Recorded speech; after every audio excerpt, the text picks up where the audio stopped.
Welcome into the top 5. And to quote Once Upon a Time in Hollywood, no, you're not seeing double. This is my stuntman, Steven Simcox. You know, I've done a lot of these top 5s. I've done them all by myself. And I thought it was time to turn it over to a guest in Steven Simcox, who you can watch or listen to his podcast, Locked on Horned Frogs, wherever you get your podcasts, and on YouTube. You can do that. He does that every week. So Steven is a TCU alum and a TCU expert, hosts the show with me on Wednesdays or Thursdays for the triple option. But today he's going to give you his blueprint for fixing TCU, brought to you by Texas Beef House. And look, I'm not going to give him the clicker. The clicker is my thing. So I'm just going to be here nodding in agreement or maybe making a few little smart comments, because it is Paul Catalina's Top 5, presented by Texas Beef House. Number 5, Steven, take it away. Thank you, Paul. I hope to earn the clicker's trust one day. Keep Josh Hoover. As you see with this gif here, you can't leave Josh. Josh took over for Chandler Morris last season after an injury, and immediately the team seemed to respond to him really well. It seemed like maybe some things had changed within the program. I think the intangible stuff is off the charts. He throws the ball. Now, I will say, one thing he doesn't do is run the ball. And that's gone from like a luxury in college football, Paul, to almost a necessity with quarterbacks. You need to have a dual threat, especially when your offensive coordinator is Kendall Briles, who thinks it's like a legal requirement to have the quarterback be part of the run game.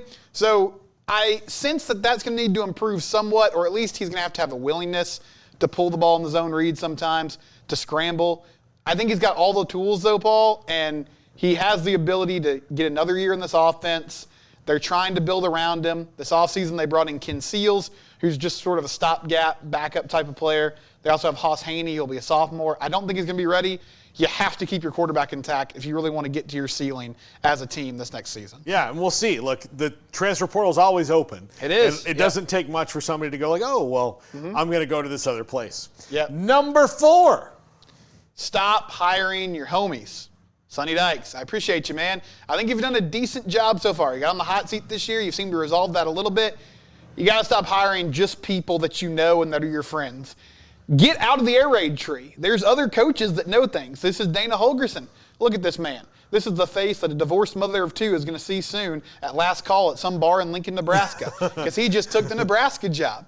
I don't know. Maybe they have a higher Red Bull budget than TCU does. But Dana kind of took one of these new analyst jobs that's just sort of like, hey, you can work when you want. We're going to have you do some advanced scouting. Sonny did have an innovative idea. He said, Dana, I'd like you to work with the defense so you can be a sounding board for Andy Avalos. You can scout opposing offenses. I don't really think he made much of a difference, Paul. It didn't seem like he was much help. I assume he's getting paid pretty good, too, along with his Houston buyout. And then he bounced midseason. Now, I understand maybe he's done all the work he can do. And this is not a new idea. I mean, Nick Saban pioneered this with having the Nick Saban School for coaches who got fired and want to learn how to coach good again and do other stuff good, too. But you're not Nick Saban. I think Sonny's got to find a way to get people who are tougher, who are more physically minded, who have that idea of we have to run the ball and stop the run, as opposed to just more Mike Leach disciples, because he's got plenty of those guys on his staff already. Number 3. Get tougher. I mean, it's just what I talked about. Like, in Dallas, Sonny built a team that was chock full of great skill players, had good quarterback talent, and he did a really good job of utilizing the portal in a smart way by saying, hey, if you were a Power 5 washout, so to speak, or maybe things didn't work out for you at your last school, come back home. You had a huge pipeline of kids from DFW that maybe things didn't go the right way in their first stop. So come back home. We'll get you on the field. We'll get you playing time. And that worked there. But I think at TCU, even in the Big 12, it does not have the trench play of the SEC or the Big 10. You need to be more physically tough. You need to be more mentally tough. You know, in 2022, they won all those games, and they won so many close games. But I think that was a lot of player leadership, Paul. Like you've talked about it before. They were under a guy in Gary Patterson who was pretty intense. And I think Sonny coming in and being like, hey, let's listen to music and just kind of do your own thing. That was a huge sigh of relief for them. And they could kind of police themselves and lead each other. I don't get the sense they have that now. And they need people to come in to instill that culture again so that they have that ability to win these close games and be better up front. I think that has to change moving forward. Number 2. Eventually. Third time's the charm. Okay. There we go. There we go. It took a minute. win the turnover battle. They are so bad in the turnover battle. They're literally like one of the last teams in the nation in this. Josh Hoover has a tendency to throw picks. We got to get that fixed. They can fumble the ball. If they would just play clean football, I think they could win. They could have won like 10 games this year potentially, but they keep losing it. I've heard rumors that defenses can force turnovers. I haven't seen it much in the last 2 years, but I think the technology is possible. If you're going to be in a lot of one-score games like the Big 12 and the new look seems to be, you have to find a way to protect the ball. I mean, this is just football 101. Again, it comes back to details. It comes back to toughness. All those kind of calling cards of well-coached teams, really good programs that are consistent, TCU's kind of failing at that right now. So find a way to win the turnover battle. Stop putting your defense, which is not great right now, in bad situations. And finally, number one. Got to fix the trenches. You need help there. And I'm not sure you can do it in the portal. They've tried that the last few years. You remember on Saturday, Sam Pittman was on College Gameday before the Ole Miss game, and he was like, yeah, in the offseason we kind of did like a blue light special, and these guys, Ole Miss, were buying Louis, and I was like, man, Sam Pittman, that's a lot of honesty. Yeah. He was like on the field with the team. Yeah. Like that's very honest. But TCU's kind of gone that route. They've taken some chances on some G5 linemen.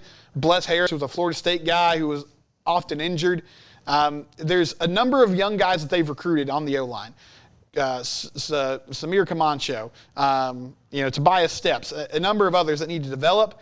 And then defensively, you have to find a way to get better there too. There's just no way, Paul, to scheme around getting beat on the lines. Like you can do some creative things. They found a way. They put Savion Williams back there at quarterback to run the ball because they can't really run the ball in the traditional way. And I mean, that's a good fix for now, but he's going to be playing in the NFL next year. So you can't do that again. It's just, you have to, the guts of your program is offensive, defensive line. It has to get better, or we're going to keep seeing this cycle of 5-7, 6-6, 7-5. And I mean, that's not horrible, but it's not where you want to be long term. No, especially after 2022 when you know what the program can do. By the way, if a player transferred away from this Florida State offensive line, even though you may not have known it then, now. Bad sign? Bad sign. Yeah. Bad sign. So we found out. Yeah. Yeah, no. They couldn't block an ad on a computer. Not a chance. Well, thank you to Steven Simcox. Remember, Locked On Horned Frogs and the triple option, usually on Wednesdays, sometimes on Thursdays. Today it was Thursday. But thank you very much. That's going to do it for us. Smokey is solo tomorrow, so be nice to him. He's old and frail. This is 365 Sports.